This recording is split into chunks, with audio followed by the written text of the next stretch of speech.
Olá, sejam bem-vindos a mais um FIB Produz aqui na TV FIB.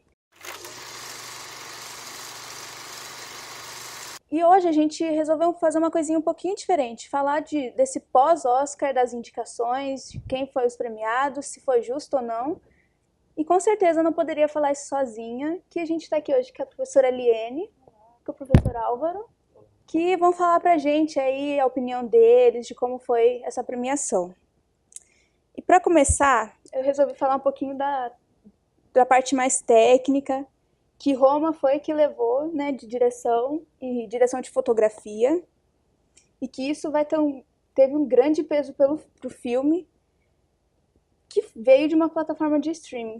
Vocês, assim, na opinião de vocês, isso vai fazer com que cresça mais a presença dos filmes de plataforma de streaming dentro do Oscar? Bom, eu acho que é algo novo, né? A gente teve uma discussão recente em Cannes, se eu não me engano foi ano passado, né? Sobre a entrada ou não de filmes de streaming em festivais, né? E no caso do Oscar, como a gente está falando ali da epítome da indústria cinematográfica, também, assim, tem um peso diferente um filme dessa característica de produção entrar nessas nomeações e premiações, né? A gente vê um movimento de diretores diferentes se comportando em relação a isso, né? Alguns mais envolvidos com essas novas dinâmicas. O próprio Scorsese logo deve lançar também um longa dele. Esqueci o nome agora do The longa. Irishman. Isso, na plataforma também. E outros que têm uma outra relação com a sala do cinema, com o formato de distribuição. Não sei dizer em que medida isso abre um precedente ou isso abre uma reflexão sobre que novas características são essas de distribuição, né, de filmes. Eu concordo, eu acho que vai ser uma tendência o Oscar ir se abrindo aos poucos, eles não podem ignorar o Netflix, que é uma questão, uma plataforma que tem um grande público, que tem trazido cineastas de relevância, e eles não vão poder falar, por exemplo, pro Scorsese, não, Scorsese, você não fez cinema, você fez televisão. Ninguém vai falar isso pro Scorsese. O Scorsese está produzindo dentro de uma estrutura de filme, assim como o Cuarón fez. O filme do Cuarón, ele tem uma linguagem cinematográfica e não uma linguagem televisiva. Então, eu acho que Hollywood o Oscar, sobretudo, está se abrindo, mas moderadamente, né? Ele deu alguns recados aí, né? Teve um boato de que o Spielberg está tentando barrar os filmes, mas o Spielberg veio atrás e disse que foi um boato e que ele nunca quis de fato barrar a Netflix no Oscar e tal, enfim. Eu não sei se ele viu o quanto isso pegou mal e voltou atrás ou se foi de fato uma fofoca, um boato. Mas eu acho que o próprio Netflix está tentando correr atrás, lançando os filmes no cinema para poder participar. Inclusive eles lançaram até o Bird Box, algumas semanas no cinema, tentando vislumbrar alguma indicação até pro filme, mas enfim. Mas eu acho que é uma tendência, eu acho que vai ser difícil, inclusive porque outras plataformas estão se abrindo, né? Até pensar também um pouco esse modelo que talvez antes ficasse mais restrito ao que era o cinema autoral, o cinema independente. Se a gente pega o caso do Roma, por exemplo, que foi pensado para o streaming, e o Cuarón assume uma série de funções ali dentro, de direção, de fotografia, de participação na edição também do filme. Então, a gente está falando também de um mecanismo diferente de hierarquização de funções ali, para um filme pensado para uma plataforma de streaming, né? Sim. Outra questão interessante, né? E edição de som, poderia ter ido para Um Lugar Silencioso? Porque muita gente achou meio injusto, porque foi um filme completamente gravado em silêncio e foram colocando aos poucos, durante as edições, a música, os barulhinhos mínimos, que fez com que o filme fosse repercutiu um pouco, né? Você quer comentar primeiro? Eu acho que o Lugar Silencioso ele tem uma edição de som bastante interessante, mas eu fiquei um pouco desapontado com o filme, porque eu achei que ele fosse ser um filme mais silencioso do que ele é de fato. Ele é bastante barulhento ainda assim, né? É claro que ele tem algumas pausas e de vez em quando alguns sons surgem em momentos pontuais e aquilo tem uma potência. Mas eu não sei. Eu gosto muito do M. Night Shyamalan e eu acho que ele faz um cinema sonoro em outros filmes como Sinais, por exemplo, que me parece muito mais ousado do que o Um Lugar Silencioso. Eu esperava um pouco mais do filme nesse sentido. Eu esperava um filme com maior ousadia em lidar com o silêncio, de fato. Eu fico pensando um pouco sobre como essas categorias, por exemplo, edição de som, mixagem de som, quais são os critérios de avaliação dentro de propostas diferentes de uso do som. Então, em um você está falando de uma construção numa atmosfera onde a narrativa está atrelada necessariamente ao som, nesse caso, né? E no outro caso do Bohemian Rhapsody, você está construindo isso via musicalidade, os processos desses artistas envolvidos em estúdio. Que foi uma produção muito grande, né? Exatamente, que tem essa mão dos integrantes do Queen também, tem uma bagagem de estúdio, de gravadora, então assim, é um outro processo que fica até complicado você colocar essas duas coisas num comparativo, assim, né? Melhor, pior, justo, não justo, porque são, enfim, recortes muito diferentes dentro desse exercício da edição de som, né? E tem uma coisa que a academia ela é muito ampla, né? E eu não sei se todo mundo que vota entende a diferença entre essas duas questões, o que é edição de som e o que é mixagem de som. Então eu acho que é um prêmio que sempre fica muito ali um pouco perdido. É difícil falar em foi justo ou foi injusto. Os críticos costumam brincar que ganha o filme mais barulhento, né? O que não é bem, não é isso, né? Mas enfim. Que de efeitos visuais, eu fiquei um pouquinho confusa com o First Man, porque muita gente falou que ele tinha pouco dessa questão do efeito visual, era mais na parte quando estava no espaço, em geral. E teve 3 indicações da Disney, né? E com também o jogador número 1, que foi completamente montado em cima de efeito visual, com várias referências vindo junto, que, por sinal, eu adorei muito. O que vocês têm a comentar sobre isso? Então, eu não vi esse filme mais recente do... Ai, meu Deus, esqueci o nome dele. Spielberg. Ou do Chazelle? Do Chazelle, isso, do Damien Chazelle. Mas quando foi dada a premiação, comentei com algumas pessoas, né? Alguns outros indicados eu tinha visto. E aí, é isso que o Álvaro comentou, a verdade, né? A academia é algo muito amplo, né? Muitas pessoas de perfis diferentes envolvidas. Fiquei me perguntando, mas aí precisaria ver o filme, fiquei me perguntando se de repente não tem algum procedimento inédito ali dentro de pesquisa de efeito visual, mais do que de repente aplicar algo que é bem executado tecnicamente, mas que de repente repete uma fórmula de outros usos de efeito visual que a gente já viu. Assim, não sei dizer a princípio, mas pode ser algo a se especular, né? Tá, eu concordo e eu vi o filme e eu acho que o filme usa esses efeitos especiais de uma forma muito lúdica e com uma certa parcimônia. É diferente do que a Marvel tem feito, que é esse filme basicamente de efeitos, né? Para todo lugar que você olha tem efeitos. Então eu acho que a academia quis dar um recado, talvez aí, olha, ok, é legal, vocês avançaram, tal, mas talvez isso esteja, esse tipo de efeitos especiais esteja se esgotando, essa coisa meio Marvel, meio Vingadores, tal, e eles quiseram apontar uma outra coisa, ó, tem isso, mas tem isso aqui também, tá? E para nós esse foi mais interessante esse ano.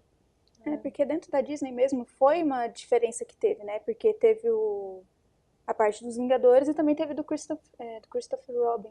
Que é uma indicação bem interessante, é um filme muito bonito. Eu achei mais interessante até do que os Vingadores, que tá manjado já lá, né? Até cabe essa discussão, né? Assim, de uma avaliação via técnica ou via estética, né? O que está se premiando aí dentro, ou o conjunto dessas coisas, né? O Infiltrado na Clã é o que eu precisava tocar nesse detalhe. Tinha que ter levado mais prêmios. Ele foi um filme que ficou apagado no meio de todos que foram na mesma categoria. Todo mundo esperava o Spike Lee com mais prêmios, é um cineasta importante, um cineasta que tem um cinema bastante engajado, né? E eu acho que a infelicidade do Infiltrado na Clã foi competir com o Green Book. Eles batem de frente na questão temática do racismo, né? Embora eu acho que eles sejam filmes completamente diferentes. O Peter Farrelly, que é um cineasta, um autor de comédias, ele não jamais poderia fazer um filme como Infiltrado da Clã. Não é o lugar de fala dele. O Spike Lee é um cineasta negro que tem se preocupado com essa questão racial há algum tempo já. Então são filmes bastante diferentes. E eu diria até que a questão do racismo está no Green Book, mas não é o centro, não é o tema dele. Eu acho que é algo que está no manto do filme, mas não é o núcleo. O Inácio Araújo fez uma leitura interessante. Para ele é um filme sobre dois homens solitários que se encontram. E o Infiltrado na Clã não. O Infiltrado na Clã é um filme sobre racismo histórico nos Estados Unidos. Então, na comparação entre os filmes, todo mundo fica, o Infiltrado foi injustiçado e tal. Eu acho que essa comparação é ok, mas os filmes são diferentes. Esperava que o Infiltrado tivesse mais indicações, acho ele um filme melhor que o Green Book, acho ele no topo dos indicados, de fato, junto com Roma, que são os meus preferidos. Mas enfim, o filme já estava, na própria campanha ele já se anunciava perdendo um pouco de força, assim, nesse sentido de marketing mesmo, né? Então seria uma surpresa, seria uma boa surpresa se ele tivesse chegado, mas só saiu com o roteiro, o que já foi um grande momento da festa ver o Spike Lee no palco. Porque tem todo um posicionamento dele também, enfim, na sua militância, nas suas questões de vida, né? Eu acho que é um filme que se assume dessa forma. E um filme que se assume dessa forma na grande festa da indústria, né? Ele aparece com uma grande visibilidade no que ele recebeu da premiação de roteiro, né? Mas talvez não consiga entrar ali em outros tipos de nomeações, né? Por essa característica, né? Mas eu concordo com o Álvaro, assim, acho que o fato da gente vê-lo ali discursando, ganhando prêmio, acho que é de uma grande importância histórica mesmo, né? E validando todo um trabalho anterior dele também, já bem sedimentado no cinema, né? Eu também acabei vendo bastante assim, na repercussão a questão da edição, né? Que foi para Bohemian Rhapsody, só que falaram que Vice também poderia ter, foi um grande concorrente de Bohemian Rhapsody. O que vocês falam disso? Bom, o Bohemian Rhapsody eu acompanhei um pouco a etapa de pós-produção dele em notícias, enfim, e enfim, a gente teve a demissão do diretor, depois o John Watchman, que é o editor, né, que ganhou o prêmio, assume ali junto com o produtor para tocar o filme e finalizá-lo. Eu tenho brincado com as pessoas que acham que o filme levou a melhor edição porque só existe o filme porque o editor salvou, de certa forma, né? Sim. Claro, assim, a produtora daria um jeito, né? Mas o fato de juntar um filme que foi dirigido por um diretor até um dado momento, depois houve uma troca de direção, você tem 2 materiais, tem que dar uma finalidade para aquilo, projeto grande, autorizações, Queen envolvido, então assim, é um projeto de porte grande em termos orçamentários, né? E aí você segura o marketing do filme, consegue fazer esse tributo rodar, eu tenho vários questionamentos com o filme, enfim, não achei um filme fantástico, achei um filme ok, assim, com algumas problemáticas, mas é um filme que foi entregue, né, e que cumpriu, e assim, claro, não acho que isso seja digno de levar o prêmio, mas talvez tenha influenciado de certa forma. O John Ottman já trabalhou com o Bryan Singer em outros momentos, desde o X-Men, então assim, já tem uma intimidade de como executar o projeto, como resolver aquilo na edição. Então, para mim, ele foi seguindo uma série de fórmulas ali, de cadências rítmicas, vai construindo aquilo e entrega um produto bem convencional, na verdade, né? Mas tem uma história ali retratada. Por outro lado, assim, comparando com o Vice, né? O Vice já assumiu outros procedimentos de edição que lembram o que já tinha sido feito na Grande Aposta, né? Então tem um estilo similar ali de ritmo, de algumas quebras bruscas de percepção, algumas digressões, enfim, outras construções ali que vão te colocando o tempo inteiro como espectador, né? Você se lembra que você está assistindo o filme o tempo inteiro, ele te devolve isso. Esse narrador que conversa com você. Então ele faz um uso, a meu ver, mais interessante do que é possível ali dentro da montagem de um filme, mas aí a gente cai nesse mesmo questionamento, talvez por estar muito deslocado do como assim, uma marca específica desse tipo de filme, ele não se comunica ali tanto com a academia, né, com quem votou no prêmio, não sei. Eu também acho o Bohemian um filme correto, aquele filme médio, né? Tirou nota 7 e passou de ano nesse sentido. É um filme de um diretor que, guardadas as polêmicas, os erros, tal, é um diretor correto, um bom diretor. Teve esse percalço que ele foi afastado do filme. com um bom ator, mas que também não é a melhor interpretação do ano, e com uma montagem também correta. Eu acho que a montagem é ok, mas não é uma montagem como a do Vice, por exemplo, que é um filme que vive da montagem de fato, né? Acho da É, montagem e da maquiagem, né? Porque da foi. montagem e da também. maquiagem, sim, sim. Então eu acho que o Vice é um filme mais potente na montagem. Às vezes eu acho até que potente demais. Eu acho que às vezes ele poderia voltar atrás e um pouco para a cena clássica, de fato, porque eu entendo a linguagem da pós-modernidade que ele quer usar, aquela coisa fragmentada, espertinha e autorreferente. E aí eu acho que a grande presença da Amy Adams no filme. Eu acho que a Amy Adams como personagem, ela sempre traz o filme para a cena mais clássica. Eu acho que os momentos mais ricos do filme são os que têm a presença dela, mas a montagem é de fato bastante forte. É um trabalho bem melhor que o Bohemian. Eu fiquei me perguntando até isso que você comentou da pós-modernidade, de trazer essa narrativa muito fragmentada ali, né? Claro, né? Você tem um entendimento de um. Como é que eu conto essa história, né? Uma história de um personagem que esse narrador indica no início que já é um personagem meio escuso, que você tem dificuldade de montar esse quebra-cabeça Uhum. sobre esse personagem que ele se dedica a falar. Enfim, ele poderia ter resolvido de outras formas, mas não sei, para mim fez sentido, assim, ele abraçar isso até o final, exceto com essas ancoragens da Amy Adams que você Uhum. comentou, né? Não, eu acho que a montagem faz todo sentido ali, sim. Eu entendo o que ele quer pro filme. Mas em alguns momentos as coisas passam tão rápidas que eu fiquei assim, meu Deus, mas o que aconteceu aqui? E aí hoje às vezes eu tento fazer uma retrospectiva do filme e tem cenas que se apagaram, porque de fato não chegam a ser cenas, quase uma metralhadora de informações, né, que ele brinca ali, né?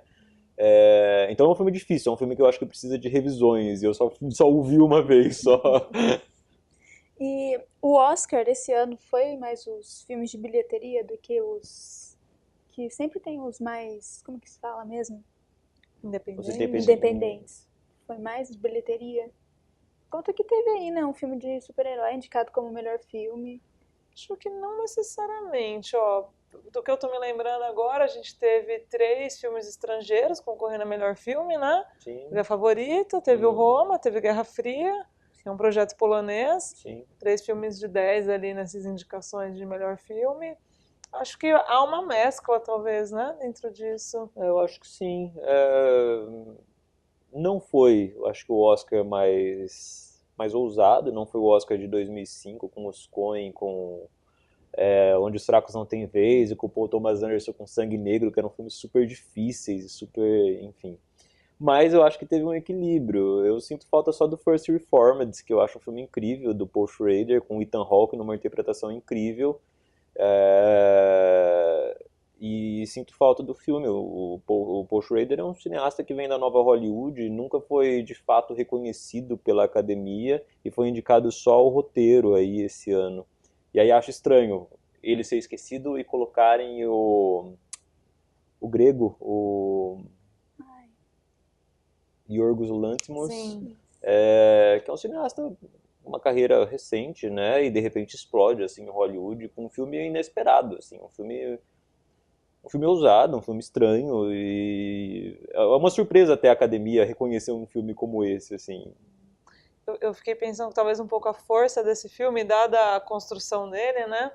Mas sejam essas 3 atrizes ali que seguram o filme, Eu né? também acho que é um filme de Um atrizes. filme de atrizes e até pensando um pouco o que foi o ano passado para esse ano, o ano passado foi um ano de toda essa movimentação, de ter a Greta Gerwig, de ter a discussão sobre mulheres presentes nas indicações todas. Esse ano essa conversa ela já não apareceu. Ela apareceu talvez nos bastidores, porque acho que foi o primeiro ano que a academia, o número de membros ali que votaram foi mais de 50% feminino. Acho que vale a pena a gente levantar essa Uhum. estatística precisa depois, mas houve um aumento de 2018 para 2019, né, da última premiação.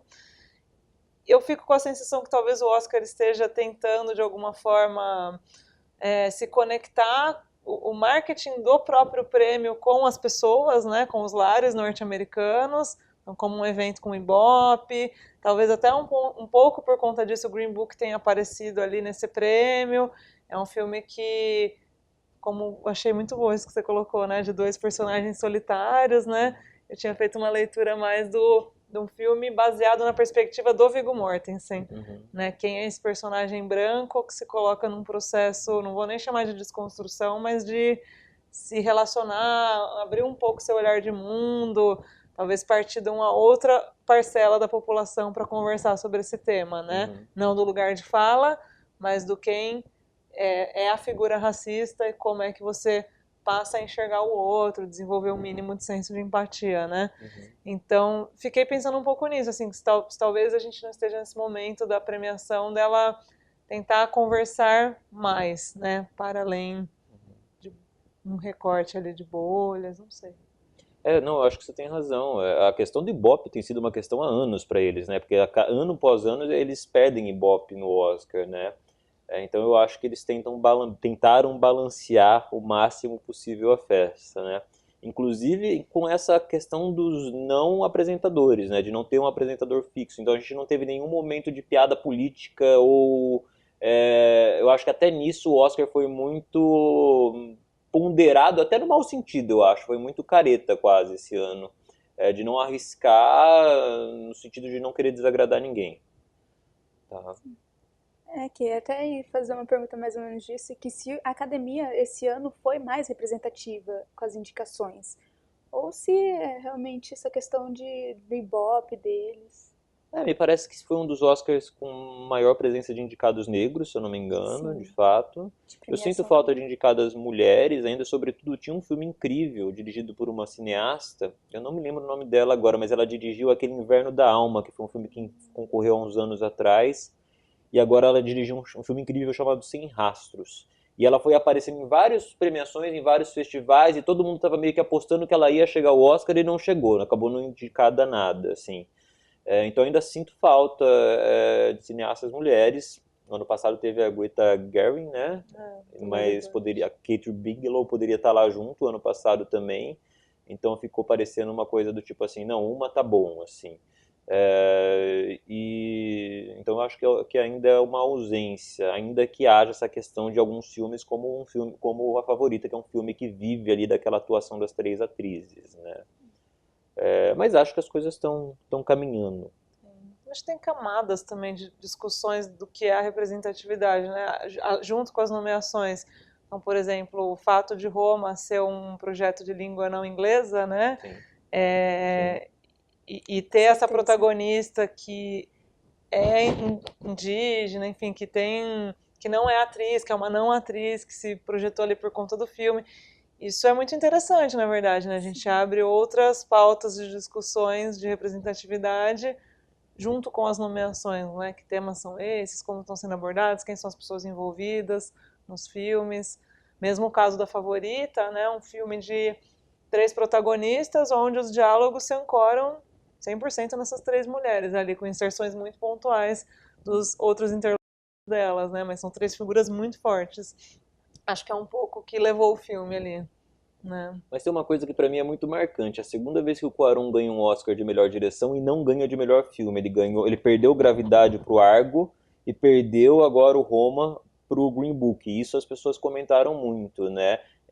Houve essa representatividade, essa distribuição de prêmios, mas o melhor filme continua sendo uma história que representa essa cultura norte-americana ainda. E eu acho o Green Book até um filme bastante ok, assim, acho um bom filme. Quase um conto de Natal ali, mas enfim. Mas de fato, fica essa impressão assim do tipo, não, nós gostamos muito de você, seu filme é incrível e tal, mas não vai ganhar melhor filme porque é um filme falado em espanhol, que se passa no México, então aí também já é demais, né, gente? Fica com o Não melhor dá, filme né? de estrangeiro, que já tá ótimo, né? É, Então, gente, muito obrigada a vocês por terem vindo aqui falar um pouquinho. Achei bacana essa conversa com vocês. Espero que venham mais vezes. Tomara que ano que vem a gente faça um pouquinho antes, para dar tempo. pra gente apostar, Pra né? gente Fazer um bolão. apostar, fazer um bolão bacana. Legal. Muito obrigada mesmo. Obrigado a vocês. Pelo convite. E a gente fica por aqui. E se quiser assistir mais, vai lá no nosso canal do YouTube, que com certeza você vai ver quantas vezes quiser. Tchau!